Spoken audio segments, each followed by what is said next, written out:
Hi viewers, Assalamu alaikum and welcome back to my channel. আশা করি আপনারা সবাই ভালো আছেন। চলে এলাম আবারও অথেন্টিক দেশি রান্না নিয়ে। আজকের রেসিপি হচ্ছে কাঁচকলা দিয়ে ইলিশ মাছ রান্না। এর জন্য আমি এখানে নিয়ে নিয়েছি কাঁচকলা, আর এখান থেকে আমি 5টা কাঁচকলা ইউজ করব।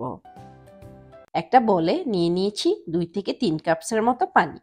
এতে অ্যাড করছি হাফ টিস্পুনের মতো হলুদ গুঁড়া আর হাফ টিস্পুন লবণ। এখন অ্যাড করছি কাটা কাঁচকলাগুলো, আর কলাগুলোকে আমি খোসা ছাড়িয়ে 2 টুকরো করে নিয়েছি লম্বা লম্বিভাবে। এখন কাটা কলাগুলোকে পানির সাথে ভালোভাবে মিক্স করে নিচ্ছি, আর এটাকে রেখে দিব এক সাইডে 15 মিনিটসের জন্য। তারপর এটাকে ভালোভাবে ধুয়ে পরিষ্কার করে নিব। আর আমি এখানে 4 টুকরো ইলিশ মাছ নিয়ে নিয়েছি। আপনারা এর পরিমাণ যদি বাড়ান, সেই সাথে কলার পরিমাণটাও বাড়িয়ে দিবেন।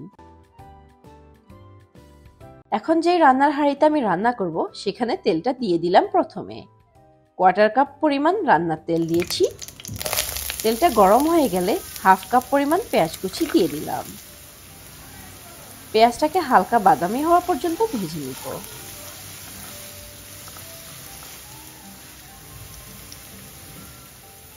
এখন দিয়ে দিচ্ছি 1 টিস্পুন রসুন বাটা,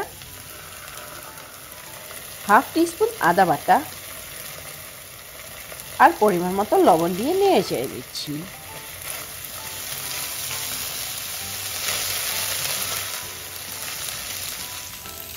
হাফ কাপ পানি অ্যাড করছি, যাতে বাকি মশলাগুলো দিলে পুড়ে না যায়।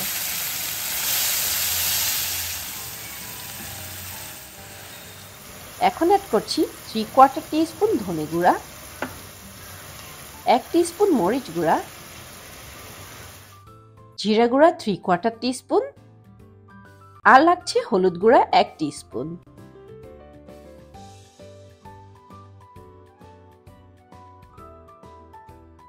আরও 1 কাপ পানি অ্যাড করছি, যেন মশলাগুলোকে ভালোভাবে কষাতে পারি।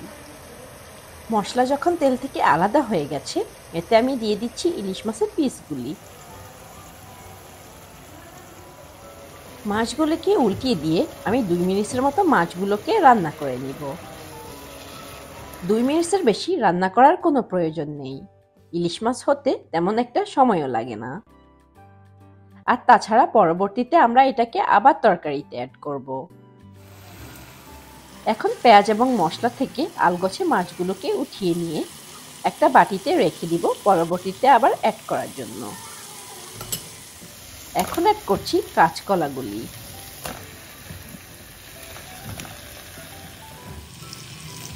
নেড়েচেড়ে ঢাকনা দিয়ে রান্না করব 5 মিনিটসের জন্য, কিন্তু মাঝে মাঝে ঢাকনা খুলে নেড়েচেড়ে দিতে হবে।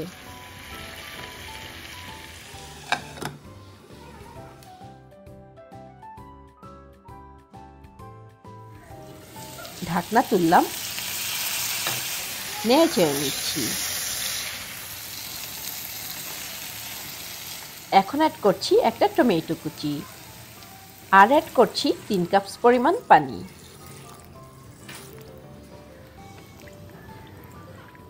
নেড়েচেড়ে ঢাকনা দিয়ে রান্না করব কলাটা সেদ্ধ হওয়া পর্যন্ত।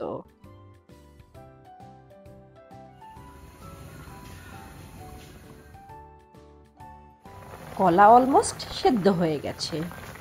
এখন অ্যাড করছি তুলে রাখা মাছগুলি। এখন আর ঢাকনা দেওয়া যাবে না, তাহলে মাছটা কিন্তু নরম হয়ে যাবে, খেতে ভালো লাগবে না। চুলার আঁচটা বাড়িয়ে দিয়ে 5 থেকে 7 মিনিট এভাবে একটু হাই হিটে রান্না করলেই মাছটা হয়ে গেল। এখন দিয়ে দিচ্ছি 6 পিস কাঁচামরিচ।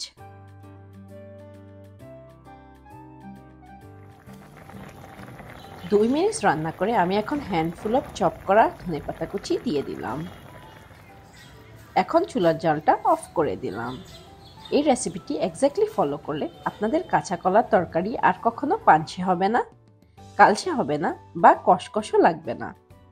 আশা করি আজকের রেসিপিটি আপনাদের কাছে ভালো লেগেছে, আর ভালো লাগলে শেয়ার করুন আপনার ফ্রেন্ডস আর ফ্যামিলির সাথে। আজকের জন্য এই পর্যন্তই। আল্লাহ হাফেজ।